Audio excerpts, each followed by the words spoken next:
You don't have to react, Richard. I see no tears. This is a tearjerker.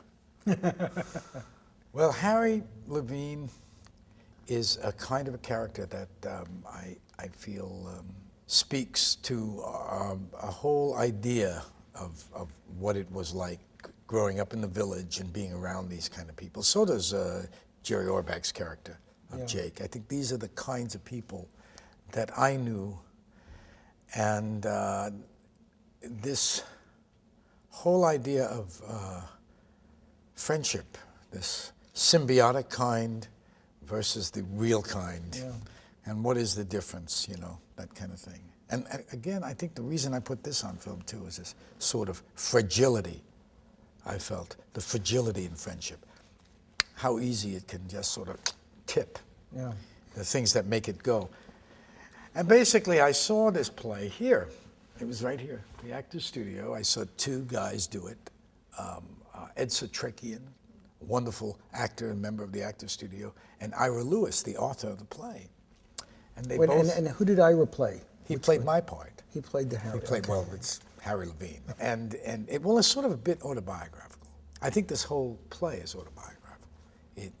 That's what gives it the sense of truth that it has. No matter what is going on, as you go through the play, you feel that this could have happened. It's very interesting because it did happen. This guy that Jerry Orbach plays is a guy who really exists, and my character is the author, Ira Lewis, who had this relationship with a fella in the village. So it's got that feeling to it.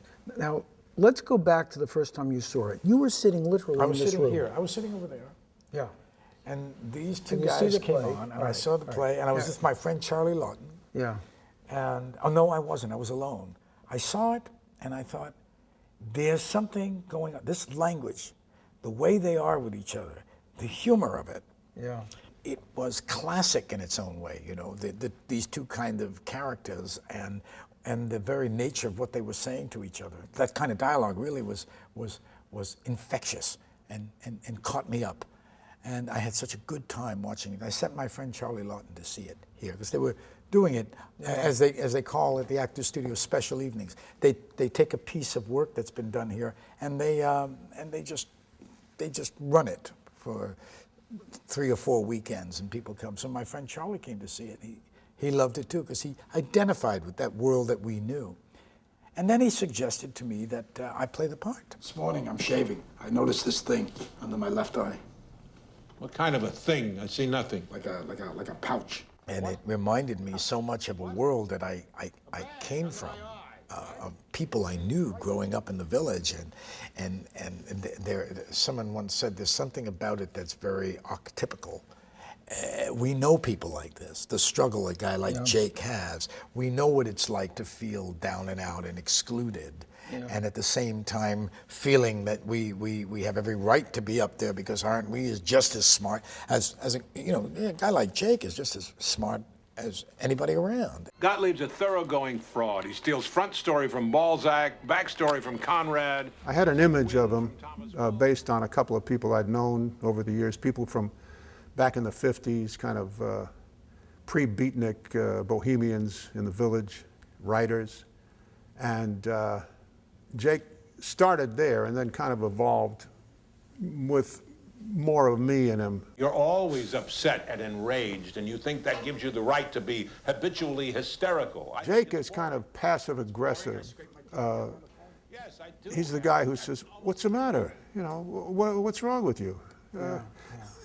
And in a way, it's like, "There's a lot wrong with me," you know. And Jake is saying, "Really?" You know.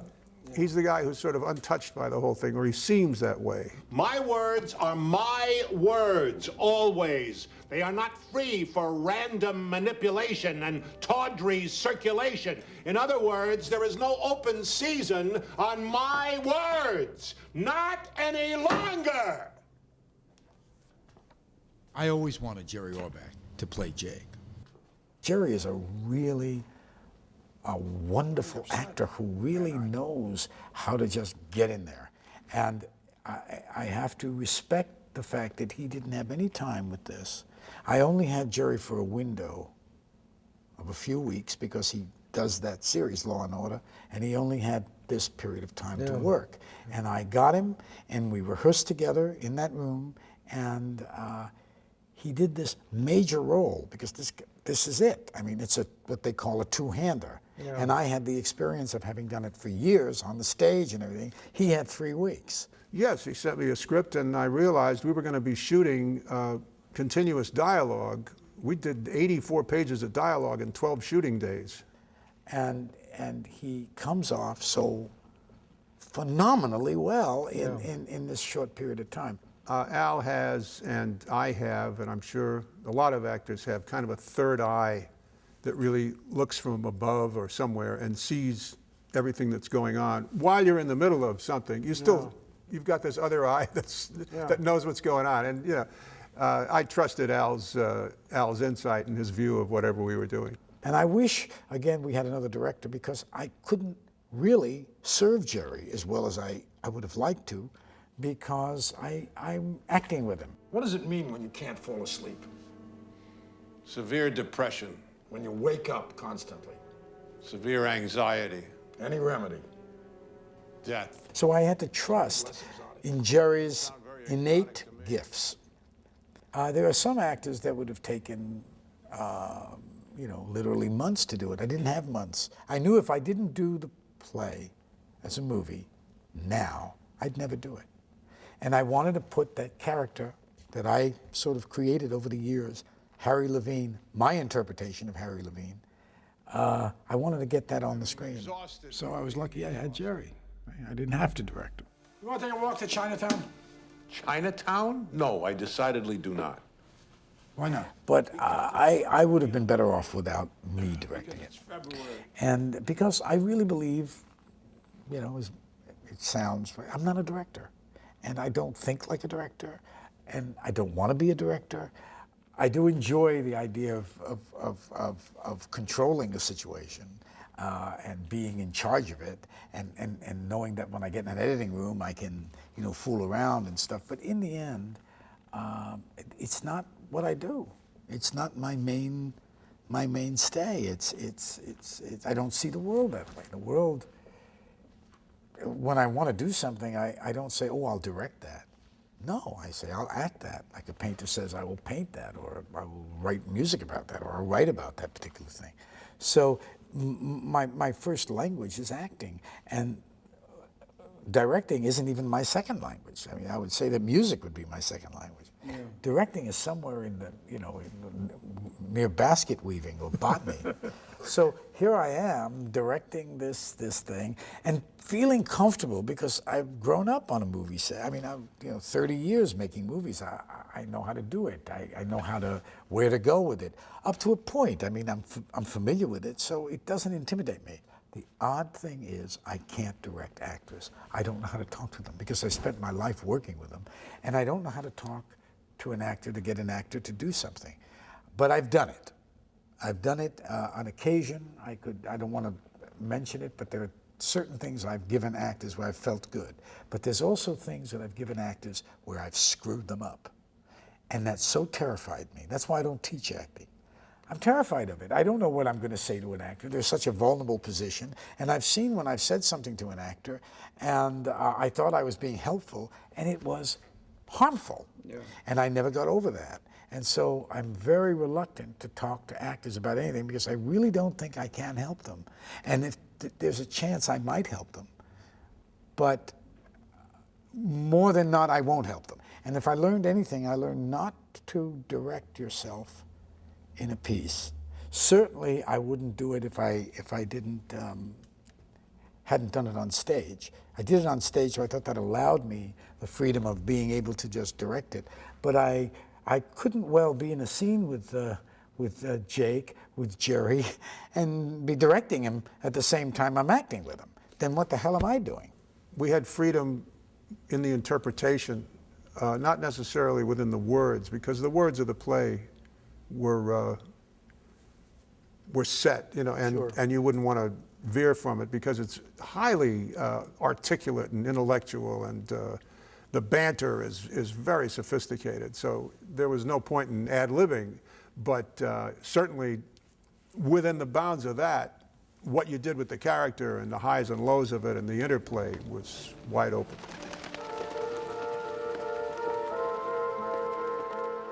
One time somebody came to me, someone I knew, an actor, and said, how did you make it, Al? Knowing that there we were, young actors here at the Actors Studio, coming up together, and all that, and we're doing all that, and we're coming up together, and how come I made it and he didn't make it? He says, I want to make it, he said to me.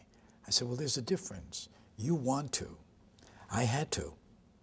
And I think that with Harry and Jake wants to be a writer, but Harry has to be a writer. He has to live this way. Who knows why? You mean I wouldn't have suffered? No, I don't mean that. Yes. I like that you they do. reveal things about each other to each other in this little room that is up there somewhere in an apartment building in the middle of the night. This February night, these two encounter each other in this moment that only happens in drama. Now we there, and what's going to happen tonight? You want to write? There's a typewriter. Turn it on. That's what it comes down to. It's simple. Why would you pick Harry rather than Jake to play? This wasn't Ira Well, saying, first of "Here, I all, want Ed you to play." Satrakian was playing Jake, and he was so damn good. I thought, why would I want to, and I knew Ed. I said, Ed, let's do it together. Let's just read it. And I started reading Harry, and at the time, Harry was not quite written enough. And I told Ira that I thought that we could work on it and develop the character more. And then we went to work, and we started developing the character. Ed and I used to read this thing over I think over the next year, we just would meet periodically and just read it. And finally, we read it, and we thought, well, let's take it that next step. Let's talk to Ira about different things. For instance, the speech of the Zinger speech. And unless I somehow manage to recut the stone, it does look like I'm slated to go out of here without a dime. Just like Mom and Pop. Because I got the zinger in me, boy. Well, that's hardly news. No, I don't mean the one you're talking about. I don't mean romantically. I'm talking about the one you're born with. You know the one I mean. Or you should know. The one in there. Deep down. The one that keeps telling you over and over and over again that no matter what you do, how hard you try, how long you go at it, that nothing good can ever, will ever, should ever happen for you. Ira wrote that in the play afterward. And finally, then it went to different phases, and then Ed moved into another play, and somebody else came in, took over for Ed, then different directors came into it. And But this is all still at the Actors Studio. This is still at the Actors Studio, but now we're moving out of the Actors Studio, went to the Apple Court Theater, presented a reading of it. These things, this is what plays go through before they're finally done or discarded, one or the other. You just keep at something, especially if you feel there's an element in it of something that you relate to, something you feel an audience might pick up, and that's what you do. And if you're lucky enough to get something that has the seeds of something, which we all thought Chinese Coffee had the seeds of something that was doable. Was Ira involved in this work, the guy who had played it? and who had Ira written was it? always involved. Ira was always there. Ira was at every performance. Ira was there working, looking, studying, and Ira was involved when we finally made a movie of it. Because after all, it was two men sitting in a room for an hour and a half talking.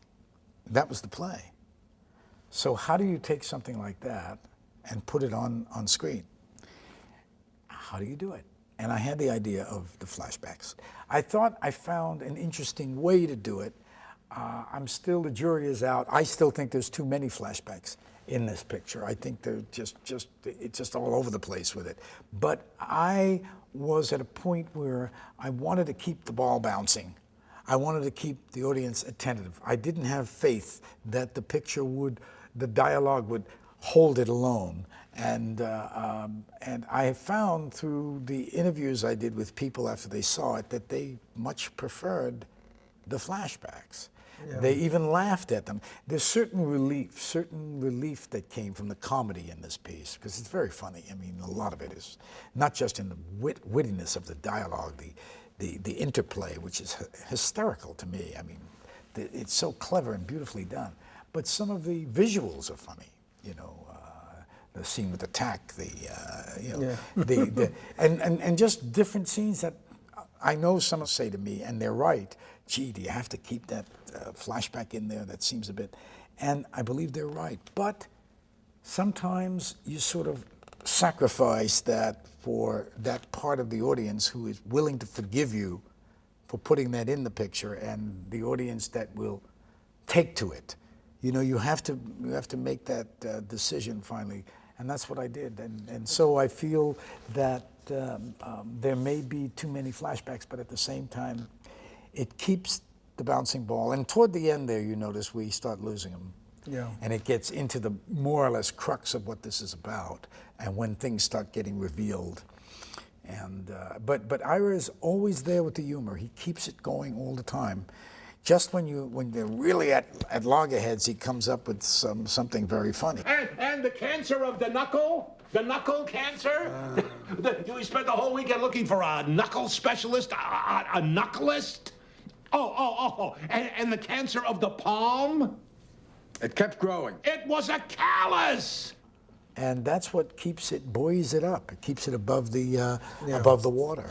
So, bottom line on the flashbacks is, I think they're well used. I really, and if I had a problem, I'd say it.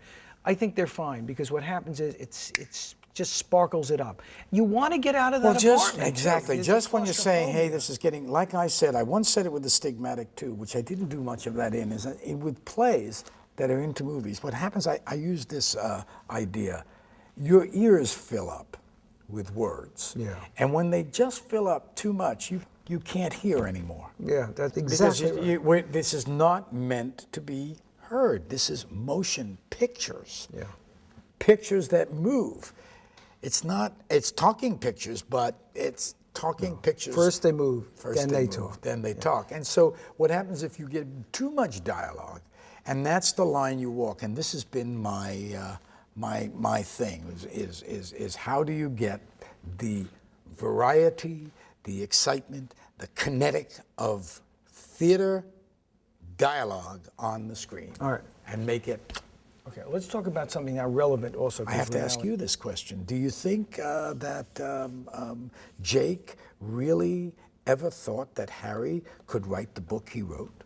No, I don't think so. Now, Harry's got 2 books under his belt. I know. But basically, I think Jake never felt that Harry had really the talent. And that's what bothers Jake more than anything, that he was unable to assess that. He was unable to, which is sort of like, in a way, a person who lives in this kind of, with this kind of idea of himself, that he knows everything and is above it all and can pontificate, which is very funny in the piece. But when it comes down to it, he was blind to Harry's talent.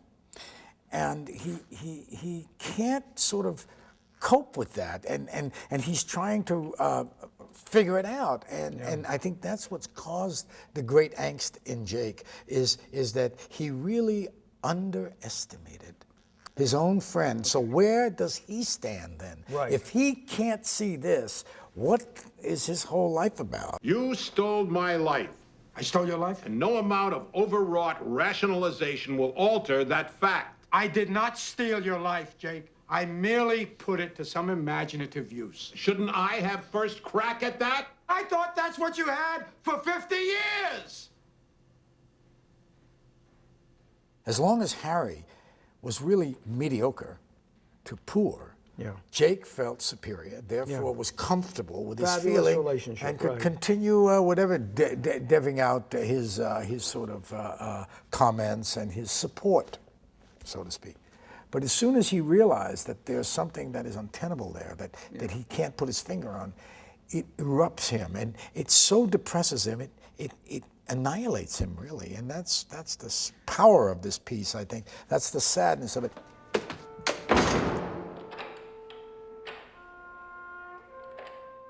It's a private movie. It's a personal movie.